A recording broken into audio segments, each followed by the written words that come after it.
Mein Name ist Peter Ettel und ich bin zuständig in Jena an der Universität für die Vor- und Frühgeschichte, also die Zeiten Neolithikum bis zum Mittelalter. Also du bist Archäologe? Ja. Peter, wie hat die Himmelsscheibe sozusagen aus deiner Sicht die Sicht auf die Bronzezeit verändert? Sicherlich in unterschiedlicher Sicht. Erstmal das Objekt selber, was faszinierend ist, was man sicherlich hier in Mitteldeutschland nicht erwartet hatte. Das ist sicherlich einmal ein ganz toller Effekt gewesen. Aber dann im Projekt war für mich persönlich halt doch die Erfahrung jetzt wirklich toll, dass man jetzt sehen kann, dass die Siedlungsverhältnisse vielleicht doch ganz anders zu interpretieren sind, als man es noch vor 5 Jahren gemacht hat oder zumindest vor der Zeit der Himmelsscheibe, wenn man so will. Also ihr erforscht ja sozusagen die Siedlungsverhältnisse und ihr seid ja ausgegangen von der Vorstellung und ich auch. Wir haben einen Aufsatz von Simon gelesen, der völlig überzeugend war, dass es Höhensiedlungen gibt. Und ihr habt sozusagen versucht, diese Höhensiedlungen nachzuweisen und das hat ja nicht so ganz geklappt. Also es gibt ja eben diese 3 Heiz sozusagen in der Bronzezeit, Fürstengräber, die reichen Hortfunde und dazu passt eben das Bild der Akropolis und der Burgen, die sozusagen das Bild, was entwickelt wurde schon in den 60er, 70er Jahren und das wurde ja weiter datiert in den 70er, 80er, 90er Jahren, dann letztendlich auch auf Mitteldeutschland übertragen. Das heißt, die Burgen, die man von Mykene kennt, Türins, dieses Bild geht nach Slowakei, wo wir gute Vorbilder haben, mit Anlagen wie Spišský Střetůk oder Nitranský Hrádok. Und solche Burgen hat man dann letztendlich auch hier in Mitteldeutschland erwartet. Und das gebe ich zu, das hatte ich auch zu Beginn des Projekts erwartet, dass hier eine Höhensiedlung ausgegraben wird auf der beeindruckenden Höhe. Dazu eine Mauer und im Innenbereich sozusagen eine entsprechende Bebauung mit einem Palas für die herrschaftliche Persönlichkeit, die wir in der Bestattung von Leubingen und dergleichen haben. Das ist das Bild, mit dem wir sicherlich in das Projekt reingegangen sind und überzeugt waren, das können wir finden, weil es einige Anlagen gibt, die nach Simon, und das war ein sehr geistreicher Aufsatz von ihm, hier zusammengestellt wurden, wie zum Beispiel die Rudersburg, wo er hier über Jahre lang Funde gemacht hatte und schon zeigen konnte, diese Höhensiedlung hat in der Frühbronzezeit eine Rolle gespielt, hat auch in Aussicht gestellt, dass an einer Stelle möglicherweise der Hinweis auf einen Graben ist, also ein Teil einer Befestigung. Und das war unser Bild, mit dem wir ins Projekt gegangen sind.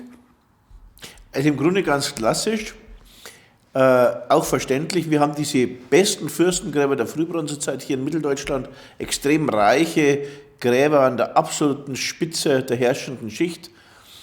Und dann denkt man, naja, die leben natürlich auf so einer tollen Akropolis, wie sie es ja in El Agar zum Beispiel in Südspanien tun. Und unten sind die Bauern.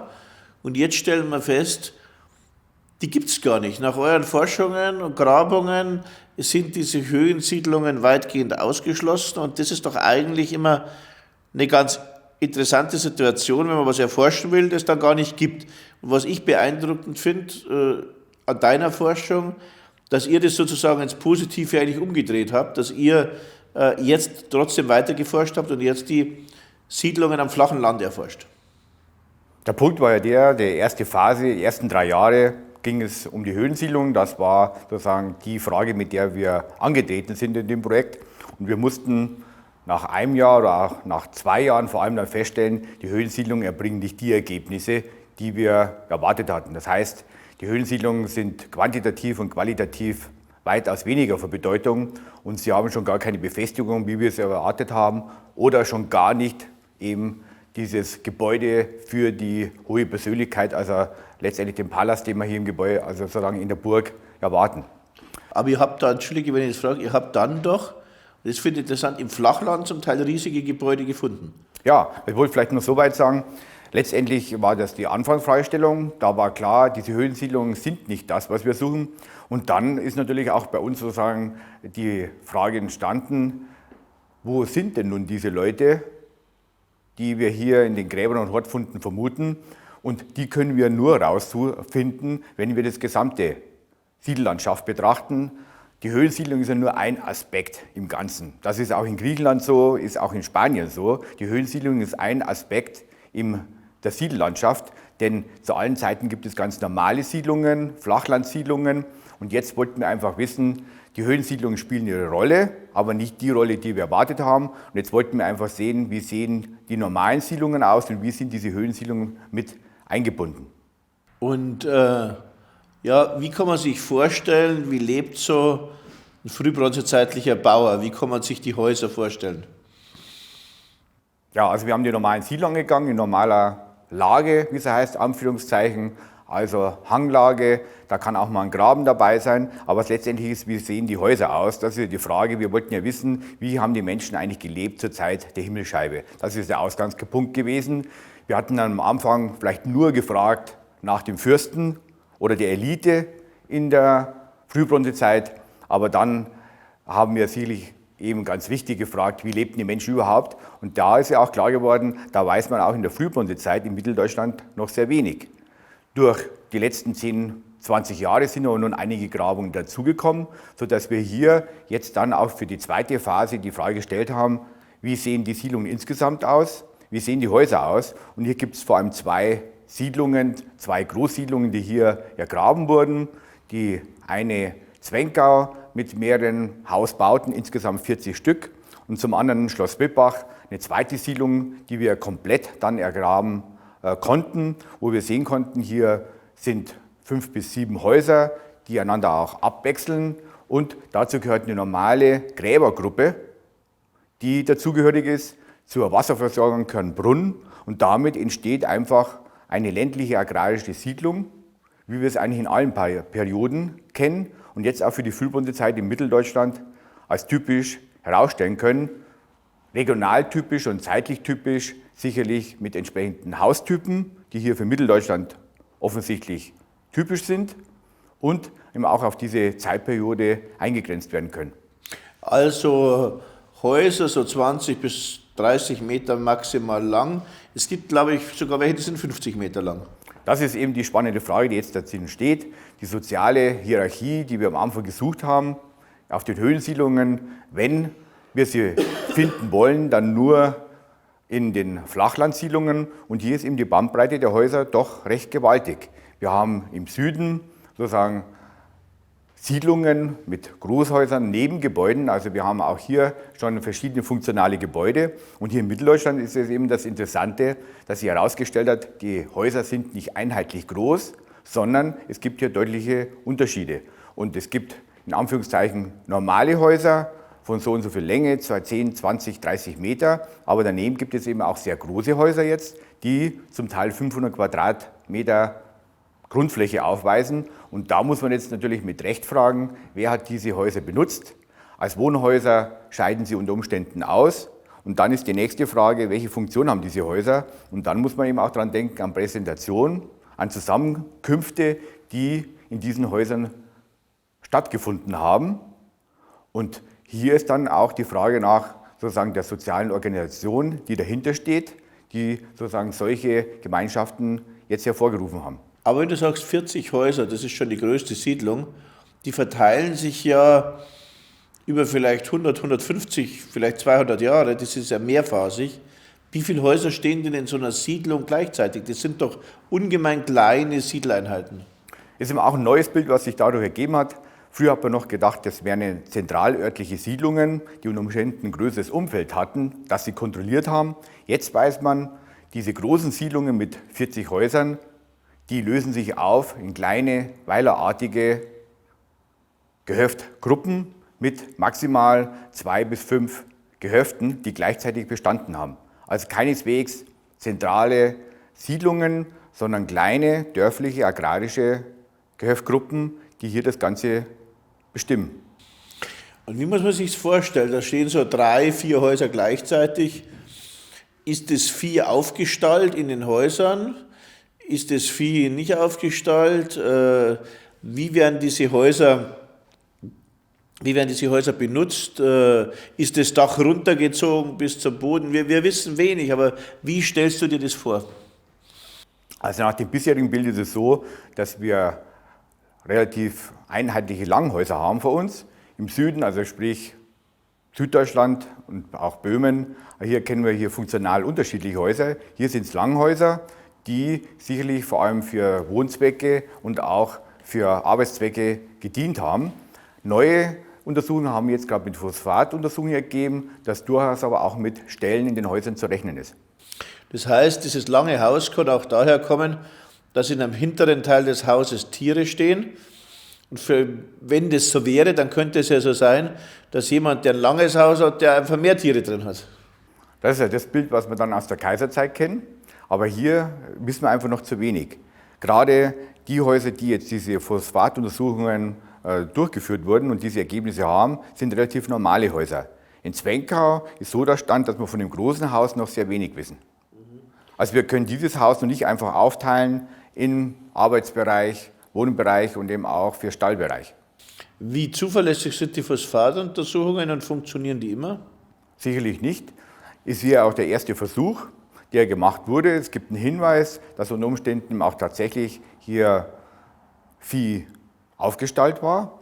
Aber wir haben auch bei anderen Grabungen jetzt einfach schmerzlich erfahren müssen, dass diese Phosphatuntersuchungen eben nicht immer gehen. Das hängt vom Untergrund ab. Und da ist also noch viel Neuland zu betreten. Und es sind auch Versuche schon sozusagen fehlgeschlagen, wo es einfach nicht geht mit den Phosphatuntersuchungen.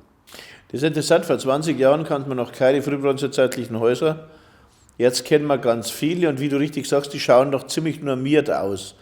Wie muss man sich das vorstellen? Ist das so Mode oder ist das vorgegeben oder was für eine Gesellschaftsstruktur steckt da dahinter? Noch ein Wort, was mir einfach einfällt zu dem großen Haus in Zwenkau, muss man uns vorstellen. In Zwenkau, denke ich, hat bislang das beste Bild sozusagen für uns ergeben, denn da können wir diese Großsiedlung im Auflösen in verschiedene Gehöfte, die gleichzeitig standen. Und dieses große Haus stand nun eigenartigerweise etwas abgesetzt davon. Und da müssen wir uns einfach noch überlegen, ist hier eine Versammlungsstätte gewesen, ein Freiraum, der geschaffen wurde von diesen verschiedenen Gehöften, was hier zusammengehört mit dem großen Haus. Ansonsten, die Gehöfte vermitteln, glaube ich, das Bild, was man auch heute hat, von normalen landwirtschaftlichen Gehöften im Bauernhof. Letztendlich Selbstversorger, Autarkie, was diese Gehöfte vermitteln. Ein Brunnen dabei, der die Wasserversorgung sichert und damit eben Ackerbau, Landwirtschaft von diesen einzelnen Gehöften betrieben wurden. Aber keineswegs das, was man am Anfang vielleicht erhofft hatte, gedacht hatte, dass man hier große zentrale Einheiten hat, die hier zu verstehen sind, sondern Einzelgehöfte, die aber nebeneinander friedlich bestanden haben. Das ist ein wichtiger Punkt, die sich entlang den Flüssen und Bächen sozusagen entlangziehen. Also eigentlich sozusagen eine weilerartige Struktur mit Feldern dazwischen. Über die Felder, über die Produktivität und über all diese Dinge wissen wir wenig wahrscheinlich. Bisher einfach noch zu wenig, weil wir die Hausanlagen jetzt zwar kennen und in den letzten 10, 20 Jahren sich verdoppelt und verdreifacht haben, aber wir stehen da auch noch am Anfang der Erforschung. Also was dazugehört, was wir ja gerne eben machen würden, dass wir diese Einzelgehöfte nicht nur die Häuser betrachten, die Gräberfelder dazu und den Brunnen, was ja auch schon eine Menge ist, aber was wir jetzt gerne machen würden und untersuchen, was in anderen Perioden ja auch schon sozusagen üblich ist, dass wir das Umfeld untersuchen. Das heißt, wir haben in Schloss Wittbach die Möglichkeit, jetzt auch Botanikproben zu machen. Die ersten Sachen die ersten Untersuchungen haben stattgefunden mit Pollenprofilen und damit kriegen wir dann auch die Möglichkeit, ein Bild zu bekommen, wie die Landschaft ausgesehen hat und auch wie sie sich verändert hat. Die mitteldeutsche Frühbronzezeit macht einen sehr reichen Eindruck. Welche Rolle spielt da aus deiner Sicht das Salz? Ja, also Salz gehört zu den lebensnotwendigen Dingen einerseits und dann muss man sich klar machen, wo kommt Salz in Europa vor. Und da spielt Mitteldeutschland eben eine ganz wichtige Rolle. Wir kennen das Küstensalz einerseits an Ostsee und Nordsee, das aber regional natürlich da auch gewonnen wurde. Und dann gibt es auf der anderen Seite das Steinsalz, also Bergsalz in den Alpen, das sicherlich dann auch in der Bronzezeit eine wichtige Rolle spielt. Aber dazwischen, letztendlich zwischen Alpen und den Küstengebieten, gibt es nur das Salzgewinnungsgebiet in Mitteldeutschland, hier durch salzhaltige Sohle, Salzasche, das sind die Möglichkeiten. Und da gibt die Forschung deutlich Auskunft, dass wir hier erwarten können, bereits im Neolithikum, aber dann auch in der Bronzezeit und dann zyklisch eigentlich bis in die ältere Eisenzeit, dass hier hinein Salz gewonnen wurde und dieses Salz auch sozusagen exportiert wurde, damit nicht nur in Mitteldeutschland vielleicht selbst verbraucht wurde, sondern ein gutes Stück darüber hinaus. Und da ist natürlich auch ein Gedanke, wie soll man sagen, gegen was wurde Salz eingetauscht? Und das ist sozusagen bei Hallstatt ja diskutiert worden, dass es hier zentral eine Rolle spielt. Und die gleiche Bedeutung könnte auch Halle, dieser große Salzstandort, haben. Sicherlich aber dann wohl erst für die Spätbronze-Früheisenzeit. Für die Frühbronzezeit können wir bislang sagen, dass wir zwar verschiedene Siedlungen stellen können, also Salzsiedersiedlungen, aber die Produktivität, darüber können wir noch keine Aussagen letztendlich treffen. Aber es spielt eine Rolle, genauso wie die Verkehrswege und die hervorragenden naturräumlichen Gegebenheiten wahrscheinlich. Ja, ich denke, Mitteldeutschland ist vor allem dadurch geprägt, eben als Durchgangsland. Und als Durchgangsland, wie ja eben auch die Untersuchungen von den Kollegen gezeigt haben, hier von Nord nach Süd und von Süd nach Nord umgekehrt. Und Mitteldeutschland liegt an diesem wichtigen Verkehrs- und Handelsweg. Das Salz mag dabei auch eine Rolle gespielt haben. Und sozusagen ist einer der Faktoren, um sozusagen hier den Reichtum sicherlich auch mit zu unterstützen. Und wie geht es dann mit Salz weiter in der Spätbronzezeit? Ihr habt ja in der Spätbronzezeit auch geforscht. Wird dieser Salzausbau, wird sozusagen die Salzgewinnung intensiviert? Was hast du da für einen Eindruck? Also nach den Quellen zu schließen, sieht so aus, dass es in der Spätbronze älteren Eisenzeit deutlich zunimmt. Allerdings muss man eben auch hier vorsichtig sein. Wir kennen vor allem das Salzsiedegerät, die sogenannte Briquettage, einfache Tonstützen, Tiegelbehälter und dergleichen, die dazugehören. Dieses Material kennt man seit langem, wird seit Jahrhunderten auch bestens erforscht hier in Mitteldeutschland, sodass wir über die Typologie, also die zeitliche Abfolge von diesen Gerätschaften, sehr gut Bescheid wissen. Was wir aber bislang nicht kennen, sind die tatsächlichen Befunde dazu. Das heißt, der diffizile Vorgang von Salzgewinnung über Verdampfung, Gradierung und dann auch den Transport zum Beispiel, wissen wir noch sehr wenig. Da ist sicherlich auch sozusagen das Salz selbst schuld, weil es eben der Rohstoff ist, von dem wir letztendlich dann nichts mehr haben, im Unterschied zu Gold, Silber oder Kupfer, das natürlich immer erhalten bleibt. Das Salz wird letztendlich transportiert und dann verbraucht und dann ist das Salz als solches nicht mehr nachweisbar. Und dem versuchen wir sozusagen jetzt auch ein bisschen nachzugehen, einerseits also auf zwei Wegen. Zum einen wollen wir ein bisschen Einblick bekommen in den Transport von Salz. Was kommt dafür überhaupt in Betracht? Wir kennen verschiedene Möglichkeiten aus ethnologischen Vergleichen, die wir aber sicherlich nicht hier sozusagen auf Mitteldeutschland so leicht übertragen können. Bislang sind es vor allem die einfachen Gefäße, die nicht allzu groß gewesen sind, einfache Tiegel, die in diesem Salzgewinnungsprozess eine Rolle gespielt haben, aber wohl nicht nur da, sondern dann auch für den Transport. Denn sonst, wie sollte man sich erklären, kommen diese Salzbriquetage, diese Gefäße auf Höhensiedlungen weit ab von den Salzsiederanlagen und den Salzgebieten, wo das Ganze ist, sodass die als Rolle sozusagen in Frage kommen für Transport von Salz. Und da sind wir gerade dabei, mithilfe der Nachbarwissenschaften auch zu klären, wie lässt sich denn Salz im Ton tatsächlich nachweisen. Eine einfache Frage, die man auch dachte am Anfang nach einfach beantworten zu können, was aber nicht so einfach ist. Und das wird momentan gerade von den Geologen auch angegangen, sodass man hier mit Dünnschlifuntersuchungen dann auch diesen tatsächlich nachweisen kann, dass Salz in diesen Gefäßen transportiert wurde. Und erst dann kann man beginnen, sozusagen dann auch Produktivität letztendlich einmal versuchen zu berechnen. Aber wir reden jetzt über die Frühbronzezeit, das beginnt 2000 vor Christus. Und bis in die Spätbronzezeit gibt es diese Salzgewinnung, bis in die Eisenzeit.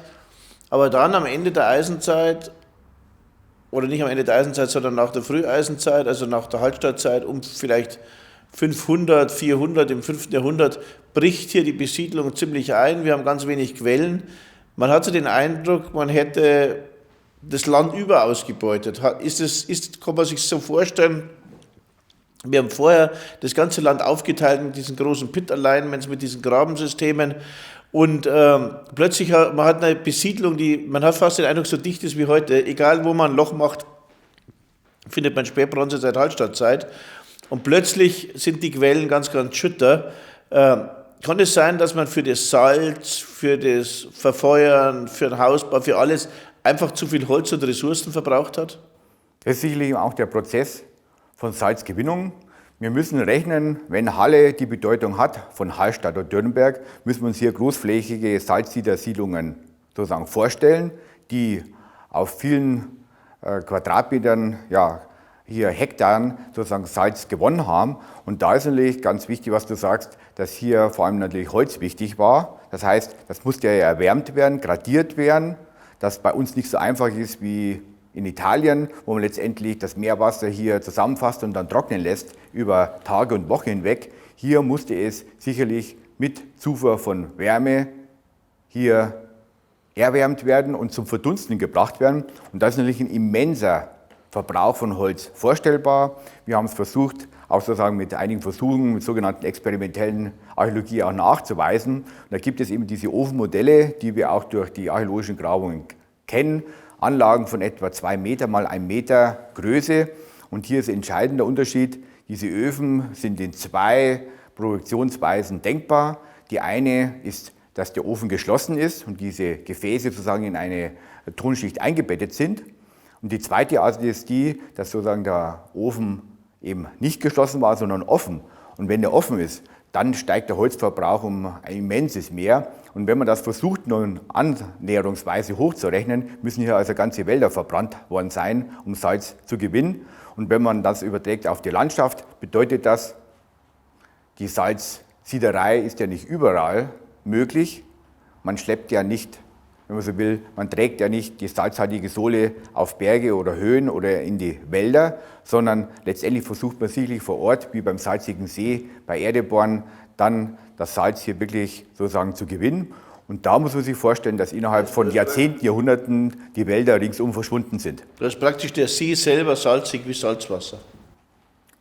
Aber außenrum natürlich Wälder, die man braucht, das Holz, um das Salz dann tatsächlich zu gewinnen. Und diese Wälder sind sicherlich innerhalb von wenigen Jahrzehnten und Jahrhunderten verschwunden. Und das erklärt vielleicht, warum zu Ende der älteren Eisenzeit hier in Mitteldeutschland die Salzsiedegewinnung eigentlich relativ schlagartig aufhört. Das geschieht soweit schätzbar innerhalb einer relativ kurzen Zeit. Und dafür muss man überlegen, vielleicht 2 Gründe. Einerseits der Holzverbrauch, das wäre der moderne Ansatz. Früher hat man noch eine andere Möglichkeit in Erwägung gezogen, dass sich die klimatischen Verhältnisse verändert haben. Insofern, als hier das Klima nasser wurde und damit die salzhaltige Sohle weniger Salz enthalten hat und damit auch eine Gewinnung letztendlich dann sozusagen hier nicht mehr sich rechnen würde. Das ist ja spannend. Ja, nochmal zur Bedeutung der Himmelsscheibe. Was ist aus deiner Sicht jetzt nach Abschluss des Projektes? Wie würdest du die Himmelsscheibe einordnen unter die archäologischen Funde Deutschlands? Ich denke, wir haben das Glück als Archäologen, dass fast alle 10 Jahre oder in jedem Jahrzehnt ein wichtiger Fund in der Archäologie zutage kommt. Wir hatten die Funde Glauberg, dergleichen, was eine Rolle gespielt hat, Hochdorf. Und jetzt ist sozusagen, Gott sei Dank in diesem Jahrhundert, wenn man so will, zu Beginn die Himmelsscheibe von Nebra dazugekommen, inzwischen auf der Briefmarke publiziert und dergleichen und damit sicherlich eine der wichtigsten Funde in der Archäologie geworden. Wunderbar. Und jetzt hätte ich noch eine letzte Frage. Wenn du dir einen Fund wünschen dürftest, den du ausgraben würdest, egal was würdest du gerne ausgraben? Oder was würdest du gerne entdecken? Vielleicht, sagen wir so, nachdem die Burg hier nicht gefunden wurde, würde ich vielleicht ganz gerne mal in eine Gegend gehen oder in eine andere Zeit. Und dafür ist Mitteldeutschland ja ganz wichtig. In eine Zeit, wo tatsächlich eine Burg vorhanden ist. Und hier würde mich einfach interessieren, tatsächlich zum Beispiel in der Spätbronze-Eisenzeit, hier können wir mit Burgen auf jeden Fall in Mitteldeutschland rechnen. Da wissen wir weitaus mehr bereits. Aber was uns immer noch fehlt, sind die Befunde. Eine Heuneburg oder dergleichen ist in Südwestdeutschland gut ergraben. Und sowas fehlt ganz sicherlich auch noch in Mitteldeutschland. Das können wir gemeinsam ausgraben. Ich danke für das Gespräch. Gerne.